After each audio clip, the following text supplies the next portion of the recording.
Hey, hi, hello. This is Cleverly Jones, and welcome to episode 2 of Twin Flames documentary. Episode 2 is called Playing with Fire. So, this episode opens up with them discussing divine masculine and divine feminine e course. These courses are used to teach members what gender they should be, which is wild. How could somebody tell you which gender you should be? That should be a personal decision. No one should be able to tell you that. It's pretty crazy. They cut to um, the members having their second union in 2019. Marley has to make Josh attend the meeting. Josh has a mental illness, so his life with Marley is very difficult. She has a hard time dealing with him. Again, she's very young and not equipped to deal with someone with a mental illness. We cut to a scene where Angie requests Keely to be her coach. Angie meets a guy at work, and Jeff and Shalea confirm for her that this guy that she met at work is her twin flame. However, the guy she met at work is not interested in her. Elle's parents bail her out of jail. Jeff berates Elle and tells her that it was her fault that she went to jail, that she was actually stalking the guy. Jeff backpedals. He basically tries to separate himself from Elle and basically acts like he did not give her the advice to pursue her twin flame at all costs. So this upsets Elle. Elle took classes, in exchange for work. Basically, they said to her, if she takes more classes, she'll be able to still pursue this guy that she went to jail for, but to pursue her twin flame. So the classes were supposed to help Elle get better. Jeff and Shalia tell all the members that their purpose is to work for twin flame. And they came up with this mind alignment process, which is called MAP. They made Elle take these courses, and at this point, Elle seems to be highly suggestible. Jeff and Shalia preach to their members to cut ties with all their family members.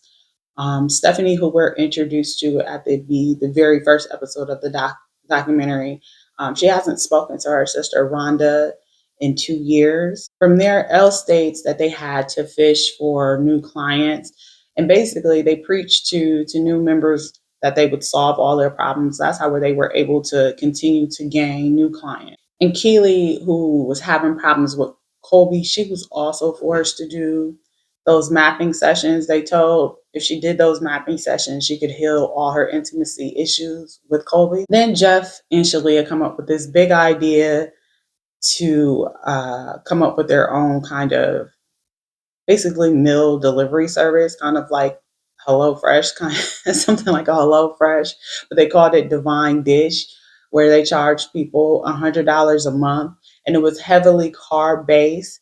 Keely admits that she gained 70 pounds in 7 months, that's crazy. And then they cut to a scene where Jeff is having a video call with the members.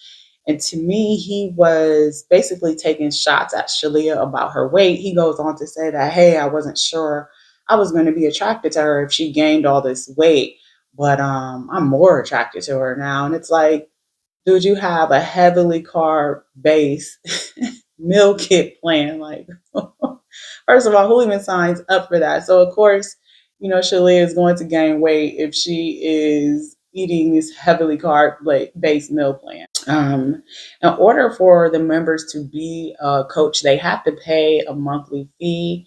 Some of the members spent $20,000 in order to become a coach.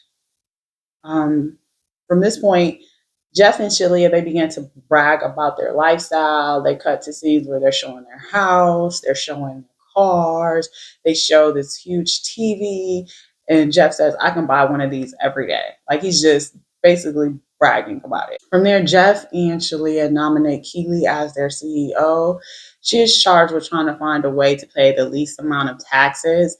I think they put her in the place of being a CEO to kind of distance themselves and basically make her the fall guy. Angie admits that the messages from Jeff and Shalia slowly turn religious. And I think this was done to avoid paying taxes. They turned themselves from just I guess a regular cult to a religious cult in order to claim nonprofit status. So they did form the nonprofit and they put all the for profit businesses under the nonprofit. So we come back to Angie, and Angie's twin flame turns out to be gay, but Jeff and Shalia pressure her to still pursue him at all costs. And they told her that she was the cause of him being gay because she wasn't feminine enough, which is nuts. They gave Angie some really bad advice, and she still pursues the guy. And the guy sends her text saying, "Hey, you're delusional, you're crazy," which I can see why he said all of that because he's clearly gay, so he's not interested in women. So how can he be your twin flame? Like you're not gonna flip him into being straight. So the way Jeff and Shalia got around all of this, when people's twin flames weren't receptive to them, they said that the members were the cause of their twin flames rejecting them. Anytime the members were discontented with twin flames, the members were made to do mirroring exercises. So basically, they were stuck in an endless loop of doing mirror exercises. So anytime they were upset or pointed out any faults with twin flames, Jeff just said, "Hey, you need to mirror that. You're feeling that way, and it's because of you. So go in and go and mirror that exercise." Jeff could be very condescending, so members just basically went along to get along. They didn't want to be singled out by Jeff. So we cut back to Stephanie. Stephanie was a really aggressive coach.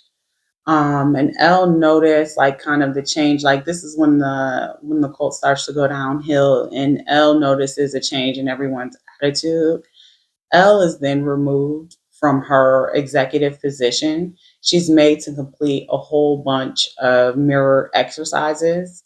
She kind of felt trapped. Like at this point, she wanted to leave, but she felt trapped because all of her income came from Twin Flames because she was a coach. They finally just iced her out, and so she was no longer allowed to participate. She had to leave Twin Flames. Now back to Marley. Marley felt isolated from everyone again because her twin flame dealt with mental illness, and they basically told her that he wouldn't have these episodes if it weren't for you, that you're not doing enough in the relationship to support him. So that's why he's suffering through these episodes. And that's not the case at all. He just needed professional help.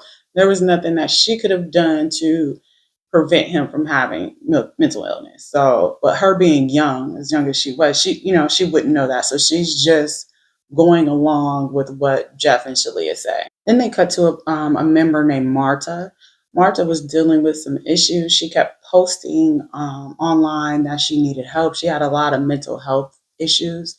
And before they can get to her, she ended up taking her own life. But instead of them admitting, that she needed professional help, they flipped it on her and made it all about her fault and that she didn't mirror enough and she didn't believe in the process enough. When in fact is she just had, mental health issues. So Elle is pissed at this point because she's iced out and she felt like she was done wrong. So she begins to fight back digitally. She gets in contact with Sarah B, who does an article for Vice on Twin Flame. So at this point, Elle is a big enemy of the cult, and they begin to keep an eye on her and watch her. But not only her, they keep an eye on all the members that have left Twin Flames. So they have like a block list of about 300 people who they keep an eye on their social media. They see what they're doing. They see what they're reporting on the cult, and nobody within the cult is allowed to have contact or speak with the people who are on the blacklist. So we cut to Stephanie's mother, Lois. Lois was actually served papers because she participated in the Vice article. So she was served a lawsuit by Jeff. Jeff sued her for $1 million for defamation of character. He also filed against other members such as Elle. Jeff called Stephanie's mom an abusive psycho mom. And the case ended up getting dismissed, but she still ended up paying $30,000. I mean, lawyers are expensive in order to get the case dismissed. The members start to find more fault within Twin Flames. Jeff and Shalia couldn't deliver on the promises. As I stated in episode 1, you can't guarantee that somebody is going to find true love. So instead of your true flame being outside of the cult, Jeff and Shalia said that your true flame had to already be a member of the cult. Here we cut to where Shanice starts to get an awakening. She starts to see the faults in twin flames. Arcelia, she's a trans woman.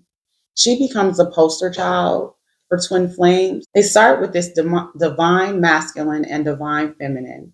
They have no gender training studies at all, but they want to place people in these two buckets. So they say you're either a divine masculine or a divine feminine. And they begin to tell the members their sexuality. So people who are straight, they begin to tell them that they're gay. Because the members were told their sexual identity, this upsets Arcelia and she ends up leaving. Jeff and Shalia notice that their membership begins to wane. And so they have this session where they come up with people's twin flames through chanting. So they come up with 20 new flame pairings. Most of them are paired with other women because most of the members in the group are women now. They don't have a lot of men in the group. So they pair women with other women. They charge Keely with delivering this message. They did this to her. This is basically a test of her faith and devotion to twin flames. So that's where the episode ends. Make sure to rate, comment, and subscribe, and stay tuned for episode 3.